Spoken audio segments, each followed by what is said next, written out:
আমরা বক্তারা ওয়াজ করতে গিয়ে সব সময় বলি পিতামাতার খেদমত করতে হবে, পিতামাতার পায়ের তলায় জান্নাত, পিতামাতা পিতামাতা পিতামাতা করে খুব বলি আমরা, পিতামাতার পক্ষে কথা বলি। কিন্তু কোনোদিন আমরা এটা বলিনি যে পিতামাতার দায়িত্ব ছেলে মেয়ের উপরে কতটুকু। শুনে রেখে দিন, হযরতে উমর ফারুক রাদিয়াল্লাহু তাআলা আনহু তিনি একদিন বসে আছেন, বাপ আর বেটা এসছে। বাপটা একটু বৃদ্ধ, বেটাটা একটু জওয়ান।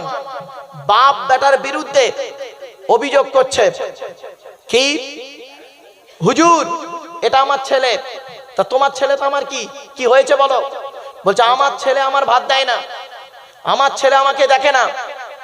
তখন হযরতে উমর ফারুক রাদিয়াল্লাহু তাআলা আনহু বলছেন, হে যুবক, তোমার পিতা তোমার বিরুদ্ধে যে অভিযোগটা করছে এটা সত্য?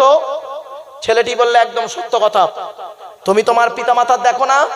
বলছে না। তুমি তোমার পিতামাতার হক আদায় করো না? বলছে না। বলছে কারণ? ছেলেটি কি বলছেন শুনে নিন। ছেলেটি বলছেন, হে আমিরুল মুমিনিন, আমি আমার পিতামাতার হক আদায় করার আগে আমার পিতামাতা আমার হকটা আগে আদায় করেনি। বলছে সে কি, তোমার পিতামাতা তোমার হক আদায় করেনি? বলছে না। বলছে কেন? তোমার মা তোমাকে 10 মাস 10 দিন পেটে ধরেছে, 2.5 বছর দুধ পান করিয়েছে, শীতকাল বর্ষাকাল গ্রীষ্মকাল কোনো কালকে দেখলো না, আঁচল টাকা দিয়ে নিয়ে রেখেছে, আর সে মা তোমার হক আদায় করেনি? ছেলেটি বলছে না। তোমার পিতা তোমাকে নিজের মুখের আহার কেটে খাইয়ে মানুষ করেছে, তুমি সেই পিতাকে বলছো হক আদায় করেনি? বলছে না। তবে কি বলতে চাইছো যুবক? ছেলেটি যে কথাটি বলেছিলেন আজ আমি আপনাদেরকে সেই কথাটা বলছি, বাড়িতে গিয়ে ভাববেন। ছেলেটি বলছে আল্লাহর নবী মুহাম্মদ সাল্লাল্লাহু আলাইহি সাল্লাম বলেছেন প্রত্যেক পিতামাতার দায়িত্ব হলো ছেলে এবং মেয়ের উপরে 3টি। কয়টা? 3টি। এই 3টে দায়িত্ব যদি কোনো বাম্মা পালন না করে, ওই পিতামাতা যত নামাজ পড়ুক, যত রোজা রাখুক, যত হজ করুক, ওই পিতামাতাকে আল্লাহ পাক কিয়ামতের মাঠে ধরবে। 1 নাম্বার হলো কি, আইয়াকসিনা ইসমাহু, ছেলে মেয়ে সম্পর্কে আল্লাহর নবী বললেন, এ পিতামাতা তোমার সন্তান যখন জন্মগ্রহণ করবে 3টে দায়িত্ব পালন করো। 1 নাম্বার হলো ছেলে মেয়ে জন্মগ্রহণ করলে আইয়াকসিনা ইসমাহু, সুন্দর সুন্দর নাম রাখবে। 1-এর ক খ গ। কতে নবী বললেন সুন্দর নাম রাখতে, খতে নবী বললেন ডান কানে আজান দেবে, বাম কানে একামত দেবে, গতে নবী বললেন অর্থ থাকলে আকিকা করবে। 1 নম্বরে 3টে ব্যাখ্যা কোন বাম্মা করেছেন বাড়ি থেকে ভাববেন। 2 নম্বরে নবীজি বলেছেন ওয়াইজা ওয়ালাদা ওয়ায়ুআল্লিমুহুল কিতাবা, ছেলে মেয়ে যখন কথাবার্তা বলতে শিখবে তাদেরকে তোমরা কোরআনের শিক্ষা দেবে, লেখাপড়া শেখাবে, কোরআনের শিক্ষা দেবে, লেখাপড়া শেখাবে। দুঃখের বিষয় একটাই, অবস্থায় বর্তমান সময়ে পিতামাতা তার সন্তানকে সুশিক্ষা দিতে পারল না। ধর্মীয় শিক্ষা দিল সামান্য, আর জেনারেল শিক্ষা দিলেও সামান্য। অনেক সময় কি করে মানুষ, ধর্মীয় শিক্ষার প্রতি গুরুত্ব কম দেয়, জেনারেল শিক্ষার প্রতি গুরুত্ব বেশি দেয়। অনেক সময় মানুষ কি করে, জেনারেল শিক্ষার গুরুত্ব কম দেয়, ধর্মীয় শিক্ষার গুরুত্ব বেশি দেয়। সুতরাং মনে রাখবেন, সন্তানকে কোরআনের শিক্ষা দিন, সাথে সাথে ইংরেজি, কম্পিউটার এসবের শিক্ষা দিন, তবেই হবেন আপনি একজন আদর্শবান পিতা। 3 নম্বরে নবীজি বললেন ওয়াইজা বালাগা ওয়াইজা ওবিজা ওয়াইজা আদরাকা, নবীজি বললেন ছেলে মেয়ে যখন প্রাপ্তবয়স্ক হয়ে যাবে, যৌবন তাদের যখন ফুটবে, পাত্র পাত্রী দেখে তাদের বিবাহের ব্যবস্থা করবে, বিবাহের ব্যবস্থা করবে। কোন পিতামাতা যদি তার ছেলে মেয়েকে সঠিক সময়ে বিবাহ না দেয়, ওই পিতামাতা হলো কিয়ামতের মাঠে পৃথিবীতে যদি ওই ছেলে মেয়ে ব্যভিচার করে, সমস্ত পাপ ওই বাপ আর মায়ের ঘাড়ে পড়বে। এজন্য আমি অনুরোধ করে বলে যাচ্ছি, যুবক ছেলে মেয়েরা, কোরআনে আল্লাহ পাক বারে বারে বলে দিয়েছেন। তাই 1 নাম্বার কোরআন বলছে কি, আল্লাহর সঙ্গে শরীক করো না, হারাম। 2 নাম্বার কোরআন বলছে পিতামাতার অবাধ্য হয়ো না, হারাম। 3 নম্বরে কোরআন বলছে লা তাকতুলুন নাফসাল্লাতী হারামাল্লাহু ইল্লা বিল হাক্কি, আল্লাহ পাক বলছেন তোমরা তোমাদের সন্তানদেরকে হত্যা করো না, খাওয়াবার ভয়ে হত্যা করো না, অনেক সময় মানুষ কি করে, সন্তান হত্যা করে, ডাইরেক্ট ইনডাইরেক্ট আল্লাহর গজব পড়ে যাবে। এই পাপ কাজ থেকে সরে আসুন। 4 নম্বরে কোরআন বলছে লা তাকরাবুল ফাওয়াহিশা মা যাহারা মিনহা মা বাতান। আল্লাহ পাক কোরআনে বলছেন প্রকাশ্য প্রকাশ্য খারাপ কাজের ধারে বাড়ে যেও না, প্রকাশ্য প্রকাশ্যে খারাপ কাজের ধারে বাড়ে যেও না। জ্ঞানী গুণী বুদ্ধিজীবী মানুষ প্রকাশ্য প্রকাশ্য খারাপ কাজগুলো কি কি আপনারা সকলেই জানেন। 5 নম্বরে আল্লাহ পাক বলছেন লা তাকতুলুন নাফসাল্লাতী হারামাল্লাহু ইল্লা বিল হক। আল্লাহ পাক বলছেন অন্যায়ভাবে কাউকে তোমরা হত্যা করো না। আল্লাহ যাকে হত্যা করতে বলেছে তাকেই হত্যা করবে, অন্যায়ভাবে হত্যা করো না। অন্যায়ভাবে যদি কোনো মুসলমানকে হত্যা করে সে হলো জাহান্নামী।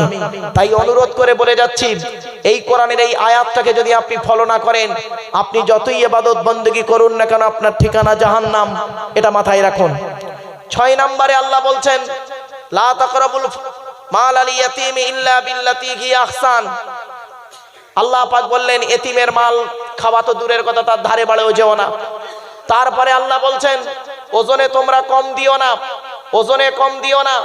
দোকানদার ভাইদের কাছে আমি বারে বারে বলে যাচ্ছি, ওজনে কম দেবেন না, আল্লাহকে ভয় করুন। প্রত্যেক নবী রাসূলকে আল্লাহ পাক দুটো কথা বলতে পাঠিয়েছেন। প্রত্যেক নবী রাসূল একটাই কথা বলেছেন, কি? ইন্নী লাকুম রাসূলুন আমিন, আমি হলাম সত্যবাদী রাসূল। ফাত্তাকুল্লাহ ওয়া আতিউন, তোমরা আল্লাহকে ভয় করো, আমাকে অনুসরণ করো। এই জন্য আমি আপনাদেরকে আলোচনার শুরুতেই বলেছিলাম, গাইড বুক আর গাইডার বিশ্বনবী মুহাম্মদ সাল্লাল্লাহু আলাইহি ওয়াসাল্লামের আজকের সমাজের বুকে দেখতে পাওয়া যায় বিশ্বনবী মুহাম্মদ সাল্লাল্লাহু আলাইহি ওয়াসাল্লামের দেহ নিয়ে আমরা আলোচনা করি খুব বেশি, সুরত নিয়ে আলোচনা করি। নবীর দেহটা মাটির ছিল না নূরের ছিল, এই নিয়ে আমরা আলোচনাতেই ব্যস্ত হয়ে পড়েছি, কিন্তু নবীর সিরাত নিয়ে আলোচনা করি না। সিরাত মানে হলো চরিত্র, জীবন আদর্শ, এটা নিয়ে আমরা আলোচনা করি না। এই জন্য বিশ্বনবী মুহাম্মদ সাল্লাল্লাহু আলাইহি ওয়াসাল্লামের জীবন চরিত্র নিয়ে যদি আজকে আমরা আলোচনা করি, তাহলে দেখবেন ভেদাভেদ তো দূরের কথা, একে অপরের মধ্যে কামড়া কামড়ি থেকে বেঁচে থাকতে পারবো। বিশ্বনবী মুহাম্মদ সাল্লাল্লাহু আলাইহি ওয়াসাল্লাম তার প্রিয় খাবারগুলো কি কি, তার আদর্শটা কেমন ছিল, তিনি কিভাবে শুয়েছেন, কিভাবে খেয়েছেন, কিভাবে কোন কোন জিনিসগুলো খেতে ভালোবাসতেন, সেগুলো তো আমরা কোনোদিন ভাবিনি। আমরা শুধু একটাই জিনিস জেনে বসে আছি, কি? নবী লাউ খেতে ভালোবাসতো, নবী মিষ্টি খেতে ভালোবাসতো, নবী আতর ভালোবাসতো, এইটুকুই শুধু জেনেছি বাপ।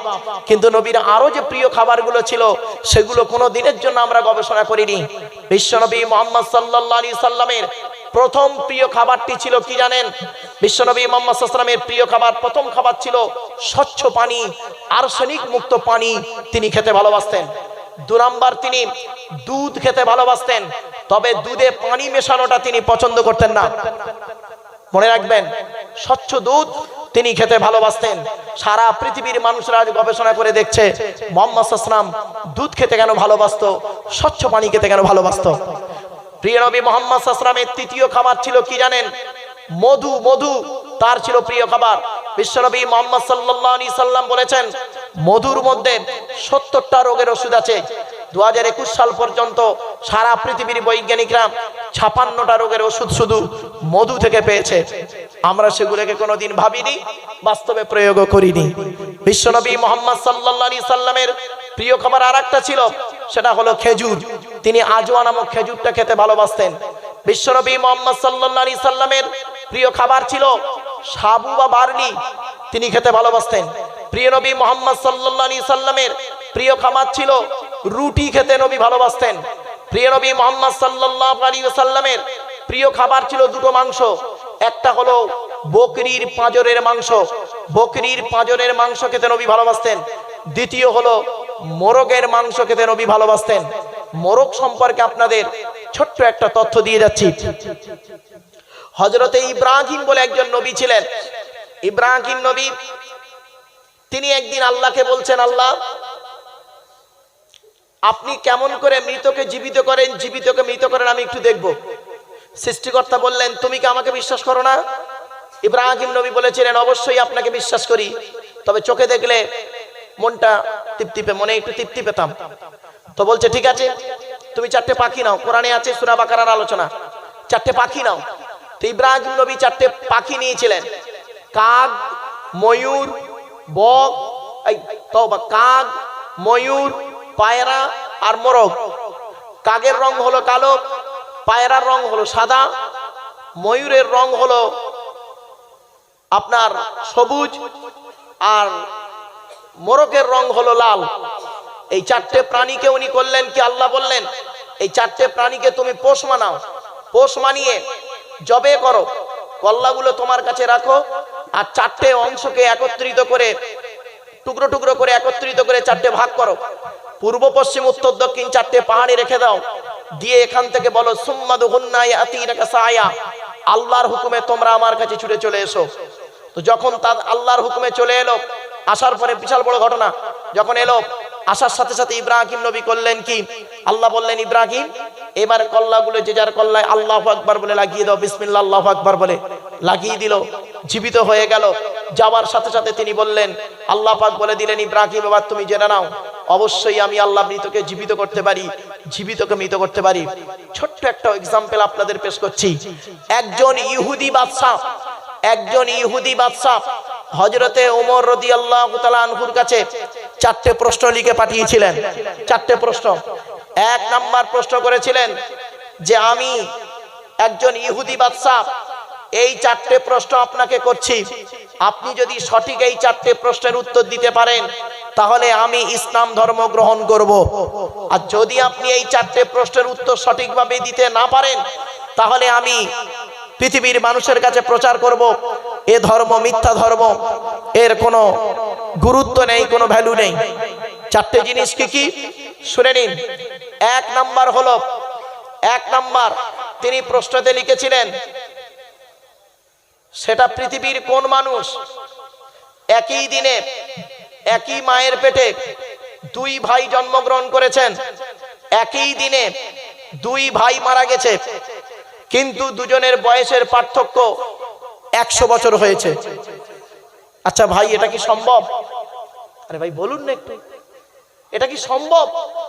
একই দিনে একই মায়ের পেটে 2 ভাই জন্মগ্রহণ করেছেন, একই দিনে 2 ভাই মারা গেছে, দুজনের বয়স তো একই হবে, এর যদি 10 বছর হয় ওরও 10 বছর হবে, কিন্তু দুজনের বয়সের পার্থক্য 100 বছর হলো। এই প্রশ্নের উত্তরটা মারাত্মক উত্তর, এটা কোরআনে আছে। আর ইহুদি বাদশা ওই প্রশ্নের উত্তর চেয়েছে, যদি উত্তর দিতে পারেন তাহলে আমি ইসলাম গ্রহণ করব।